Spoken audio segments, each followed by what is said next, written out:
Hello everyone, welcome to this channel. Today हामी चाहिँ lumbar puncture हेर्नेछौँ. लम्बर पङ्क्चर पनि one of the most important aspiration हो है. लम्बर पङ्क्चर भनेको चाहिँ हामीले आइडेन्टिफिकेसन, यसको युजेसहरू अनि कन्ट्रा इन्डिकेसनहरू सोधिरहेको हुन्छ. सो हामी चाहिँ अब लम्बर पङ्क्चरको बारेमा हेर्नेछौँ. आइडेन्टिफाइड हामीले गर्न सकि नै हाल्छौँ होइन. लम्बर पङ्क्चर चाहिँ यसको युजेसहरू चाहिँ सोधिरहेको हुन्छ होइन. युजेसहरूमा चाहिँ हामीले युजेसहरूलाई चाहिँ डायग्नोस्टिक र थेरापेटिक भनेर डिभाइड गरेको हुन्छौँ. डायग्नोस्टिक युज र एनदर वान इज थेरापेटिक होइन. थेरापेटिक युज हुन्छ. थेरापेटिक युज अनि डायग्नोस्टिक युजमा के हुन्छ, मेनिन्जाइटिस होइन, मेनिन्जाइटिस हुन्छ. Another one is sub arachnoid haemorrhage होइन. सब एरेक्नोइड हेमोरेज मेनली ज्यान्थोक्रोमिक सब एरेक्नोइड हेमोरेज होइन. एन्ड एनदर वान इज इन्सेफेलाइटिसमा पनि हामीले लम्बर पङ्क्चर युज गर्छौँ. Another one is cerebral malaria होइन. सेरेब्रल मलेरियाको बेलामा पनि लम्बर पङ्क्चर इन्डिकेसन हुन्छ. एनदर वान इज सिएनएस ल्युकेमियाको डायग्नोसिस गर्नलाई. एनदर वान इज जिबिएसको डायग्नोसिस गर्नलाई, मल्टिपल स्क्लेरोसिसको डायग्नोसिस गर्नलाई होइन. जिबिएसको डायग्नोसिसमा के हुन्छ,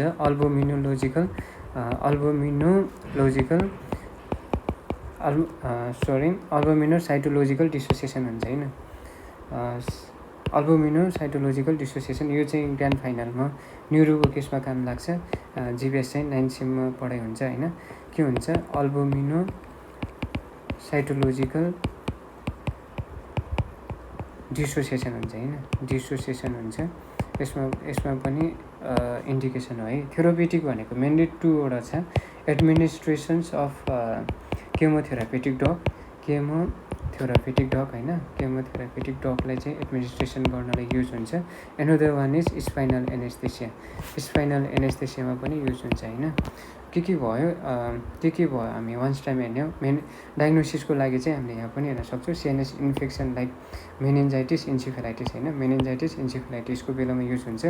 another one is sub arachnoid haemorrhage like sub arachnoid हेमोरेजमा चाहिँ xanthochromia if CT negative. Another one is first seizure rule out infection र म्यालिग्नेन्सी.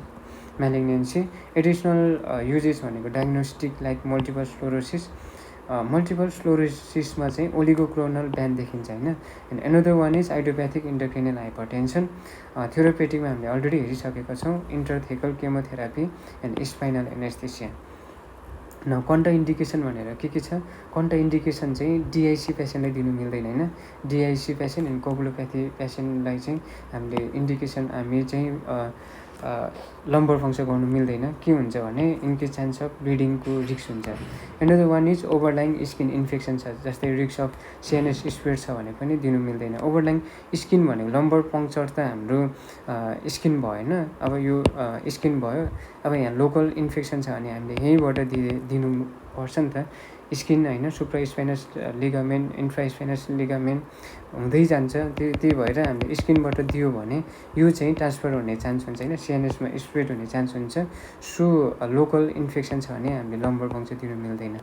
Neurological deficit like cut compression छ भने होइन, थ्रोम्बोसाइटोपेनिया लेस देन 50,000 प्लेटलेट छ भने पनि हामीले दिनु मिल्दैन है त. प्यापिल if suspected ICP risk of herniation. Papilloedema के को साइन हो, आइसिपीको साइन हो होइन. आइसिपीको साइन भनेको प्यापिल एडिमा हो. आइसिपी भनेको चाहिँ के हुन्छ भने हाम्रो यो क्रेनियम हुन्छ होइन. हाम्रो यो क्रेनियम हुन्छ. क्रेनियममा के हुन्छ भने यो कन्सटेन्ट प्रेसर चाहिँ हाम्रो क्रेनियमको भोल्युम चाहिँ कन्सटेन्ट हुन्छ होइन. यसमा चाहिँ प्रेसर आइसिपी बढ्यो भने प्रेसर चाहिँ एकदमै बढिरहेको हुन्छ. होइन. प्रेसर चाहिँ एकदमै एक्सेसिभ बढिरहेको हुन्छ. अब इफ लम्बर पङ्क्चर गऱ्यो भने त अब यो फोरामेन म्याग्नम हुँदै होइन तलपट्टि सिएसएफहरू लिक हुन्छ, स्पाइनल कर्ड कन्टिन्यू हुन्छ. इफ लम्बर पङ्क्चर गऱ्यो भने यहाँबाट चाहिँ प्रेसर रिलिज हुन्छ. एन्ड प्रेसरको टेन्डेन्सी चाहिँ हाई प्रेसरबाट लो प्रेसरमा मुभ हुने चान्स हुन्छ होइन. सो अब इफ एक्सेसिभ इन्टरक्रेनियल प्रेसर छ भने चाहिँ प्रेसर चाहिँ क्रेनियमबाट स्पाइनल कर्ड हुँदै होइन सेन्ट्रल क्यानल हुँदै ट्रान्सफर हुन्छ, प्रेसर सँगसँगै ब्रेन पनि हर्नेट हुन्छ होइन। सो हामीले आइसिपी बढेको छ भने हामीले लम्बर पङ्क्चर दिनु मिल्दैन। Another one is obstructive hydrocephalus like image require first. Obstructive हाइड्रोकेफालसको पनि सेम कन्सेप्ट हो, प्रेसर बढी हुन्छ, सो दिनु मिल्दैन। नन ब्रेन मास छ, ट्युमर छ भने पनि दिनु मिलेन होइन। Another one is empirical antibiotic given होइन। डिली lumbar puncture bacterial meningitis suspected के हुन्छ भने ब्याक्टेरियल मेनिन्जाइटिसमा हामीले इम्पिरिकल एन्टिबायोटिक अलरेडी दिन्छौँ। के दिन्छौँ? सेफ्ट्रिएक्जोन र भेन्कोमाइसिन दिन्छौँ होइन। सेफ्ट्रिएक्जोन प्लस भेन्कोमाइसिन यो चाहिँ इम्पिरिकल एन्टिबायोटिक हो। इफ हामीले चाहिँ यो इम्पिरिकल एन्टिबायोटिक दिनुभन्दा पहिला लम्बर पङ्क्चर गर्नु मिल्दैन, अनि यो इम्पिरिकल एन्टिबायोटिक दिएपछि बल्ल लम्बर पङ्क्चर गर्नुपर्छ है त। अब एब्सोल्युट र रिलेटिभ भनेर छ। एब्सोल्युटमा चाहिँ हर्नेसन भयो भने, कोगुलोप्याथी भयो भने, इन्फेक्सन एट साइट भयो भने चाहिँ हामीले दिनु मिल्दैन। रिलेटिभमा चाहिँ हाम्रो मिड थ्रोम्बोसाइटोपेनिया डिजेनेरेटिभ स्पाइन डिजिज भयो भने पनि दिनु मिल्दैन होइन। अब एब्सोल्युटमा के भयो? हर्नेसन, कोगुलोप्याथी र इन्फेक्सन एट साइट छ भने, रिलेटिभ भनेको मिड थ्रोम्बोसाइटोपेनिया डिजेनेरेटिभ स्पाइन डिजिजहरू छ भने दिनु मिल्दैन। वान्स टाइम हामी रिकल गर्नेछौँ अनि हामी यसलाई ऱ्यापअप गरौँ है त। युजेस हामीले आइडेन्टिफाई गरि नै हालिन्छ। युजेसहरू भनेको डायग्नोस्टिक युजेस हुन्छ, थेरोपेटिक हुन्छ। डायग्नोसिसमा sinus infection like meningitis, encephalitis हुन्छ। And another one is sub arachnoid haemorrhage, xanthochromic टाइपको होइन। त्यसपछि सेरेब्रल मलेरियामा sinus leukaemia, GBS and multiple sclerosis. जिबिएसमा के हुन्छ? अल्बुमिनो साइटोलोजिकल डिसोसिएसन हुन्छ होइन। यो एमसिक्यू टपिक हो, न्युरोमा आउँछ। And another one is late onset neonatal सेप्सिसमा पनि हामीले डायग्नोसिसको लागि चाहिँ हामीले लम्बर पङ्क्चर गरिरहेको हुन्छ होइन, न्युनेटहरूले पनि। अब हामीले यहाँ पनि देख्न सक्छौँ sinus infection, sub arachnoid haemorrhage, first seizure rule out infection and malignancy. Diagnostic uses like multiple sclerosis, GBS होइन, आइडियोप्याथिक इन्टरक्रेनियल हाइपरटेन्सन। थेरोपेटिकमा चाहिँ दुईवटा छ मेनली, इन्ट्राथेकल केमोथेरापी र स्पाइनल एनेस्थेसिया होइन। कन्ट्राइन्डिकेसन के हुन्छ? डन्ट पोक भनेर छ। डीबाट चाहिँ डिआइसी कोगुलोप्याथी भइहाल्यो, यसमा चाहिँ ब्लिडिङ हुने चान्स हाई हुन्छ। ओबाट चाहिँ ओभरलाइङ स्किन इन्फेक्सन छ, लोकल इन्फेक्सन छ भने चाहिँ के हुन्छ? त्यसले स्किनको थ्रुबाट चाहिँ साइनसमा इन्फेक्सन हुने, स्प्रेड हुने चान्स हुन्छ। So is contraindicated. And another one is neurological deficit like hot compression छ भने।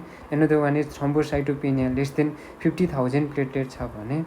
Now another one is papilloedema होइन। Papilloedema which is sign of the increase intracranial pressure. So if we use the lumbar puncture, then risk of herniation is most probably occur है।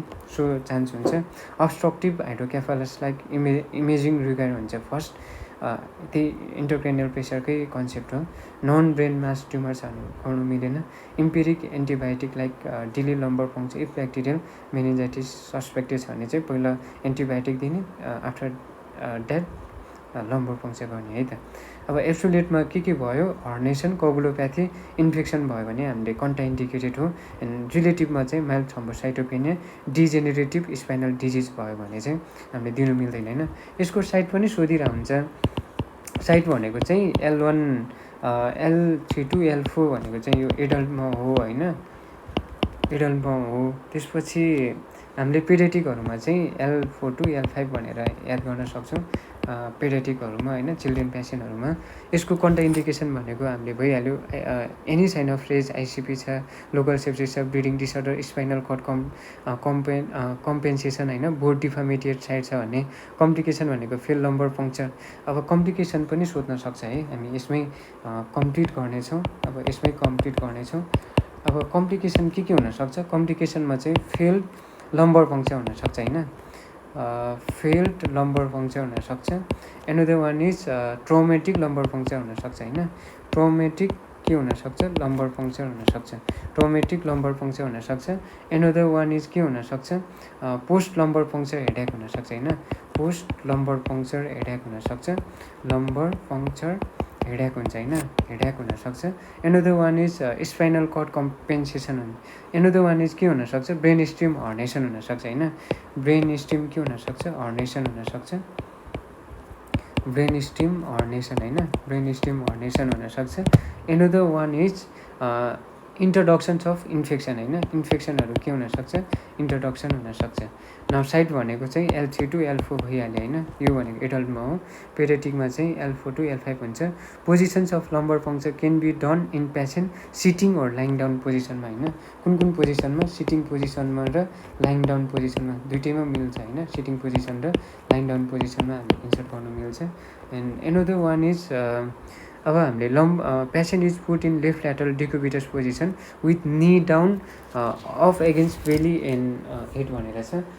Fix गर्ने in such position, back is arch होइन, dorsally with maximum flexion of spine providing maximum width of the inter vertical space चाहिँ हुनुपर्छ। Technique भनेको needle pass through skin supra हो, यो पनि सोध्छ के पेस्ट गर्छ भनेर, के पेस्ट गर्छ भनेर सोध्छ है त। यसको लागि चाहिँ पहिलो चाहिँ स्किनलाई पेस्ट गर्छ, आफ्टर द्याट स्किन पछि चाहिँ हाम्रो स्किन पछि चाहिँ सुप्रा स्पाइनस लिगामेन्ट होइन, सुप्रा स्पाइनस लिगामेन्ट भनेर याद गर्नुपर्छ। Skin, supra spinous ligament, infra spinous ligament होइन, infra spinous ligament. Another one is infra spinous ligament. Another one is के हुन्छ, इन्ट्रा होइन, intra spinous ligament. Another one is ligamentum flavum, ligamentum flavum होइन, ligamentum flavum. Another one is flavum होइन, भ्युएम flavum. And another one is finally dura mater, finally केले गर्छ ड्युराम्याटर। अनि ड्युराम्याटर पछि चाहिँ सब ड्युरल स्पेस होइन, सब ड्युरल स्पेस। अनि एरेग्नोइड म्याटर, सब एरेग्नोइडमा चाहिँ सिएसएफै हुन्छ होइन, सब एरेग्नोइडमा के हुन्छ, सिएसएफ हुन्छ। सो लम्बर पङ्क्चरले के पेस्ट गर्दो रहेछ, स्किनलाई सुप्रा spinous ligament, infra spinous ligament, intra spinous ligament. And another one is ligamentum flavum, finally ड्युराम्याटरलाई इन्सर्ट गर्छ। After dura mater then subdural space and subarachnoid होइन, सब एरेग्नोइड स्पेसमा गएर सिएसएफ ट्रेन गर्छ है त। सो अब एनदर वान इज सिएसएफ प्रोफाइल, सिएसएफ इन्डिकेसनहरू पनि भइहाल्यो। कन्ट्रा इन्डिकेसनको लागि हामी एकचोटि फेरि हेर्नेछौँ है त। कन्ट्रा इन्डिकेसनको लागि चाहिँ न्युमोनिक छ, कम्प्लिकेसनको लागि न्युमोनिक भनेर हेडेक भनेर छ। हेडेकमा के हुनसक्छ, हेडेकमा चाहिँ हर्नेसन होइन, हर्नेसन हुने चान्स हुन्छ। यीबाट चाहिँ इपिड्युरल हेमाटोमा होइन, इपिड्युरल हेमाटोमा हुने चान्स हुन्छ। एसेप्टिक मेनिन्जाइटिस हुने चान्स हुन्छ। And another one is dural headache, post lumbar puncture headache पनि भनिन्छ। एब्ड्युसेन नर्भ पाल्सी हुन सक्ने चान्स हुन्छ। Another one is CSF leak and another one is haemorrhage है। हेडेक भनेर याद गर्ने, एजबाट के हुन्छ, हर्नेसन हुन्छ। के को हर्नेसन, ब्रेन स्टिम हर्नेसन हुन्छ होइन, ब्रेनको हर्नेसन हुन्छ। इफ आइसिपी पेपिलिटीमा हुँदा नै हामीले लम्बर पङ्क्चर गऱ्यो भने यीबाट चाहिँ इपिड्युरल हेमोरेज होइन, इपिड्युरल हेमोरेज हुने हेमाटोमा, इपिड्युरल हेमाटोमा हुने चान्स हुन्छ। Another one is aseptic meningitis होइन, एसेप्टिक मेनिन्जाइटिस हुने चान्स हुन्छ। एनदर वान इज EADACS होइन, डीबाट चाहिँ के हुन्छ, ड्युरल हेडेक हुन्छ, पोस्ट लम्बर पङ्क्चर हेडेक पनि भन्छ। एबाट चाहिँ एब्ड्युसेन नर्भ पाल्सी हुन्छ, एब्ड्युसेन नर्भ पाल्सी हुने चान्स हुन्छ। Another one is CSF leak हुन्छ होइन, सिएसएफ लिक हुन्छ। अनि लास्टमा चाहिँ हेमोरेज हुन्छ। हेडेक भनेर याद गर्न सकिन्छ है यसको कम्प्लिकेसनलाई चाहिँ। Now that's it. One time recall गर्न सक्छौँ। यसको युजेस आइडेन्टिफाई हामीले गर्न सकिन्छ। युजेस थेरापेटिक र डायग्नोस्टिक हुन्छ होइन। कम्प्लिकेसन भनेको चाहिँ डनफोक भनेर, डिआइसी कोगुलोप्याथी, स्किन इन्फेक्सनहरू, न्युरोलोजिकल डिफिसिटहरू, thrombocytopenia, papilloedema, obstructive hydrocephalus, non brain mass tumour होइन, empiric antibiotic, absolute and relative भनेर हामीले भइहाल्छ। अनि कम्प्लिकेसन भने हेडेक हुन्छ, herniation, epidural haematoma, aseptic meningitis, dural headache, abducens nerve palsy, CSF leak, haemorrhage. That's all. Thank you so much for watching this video.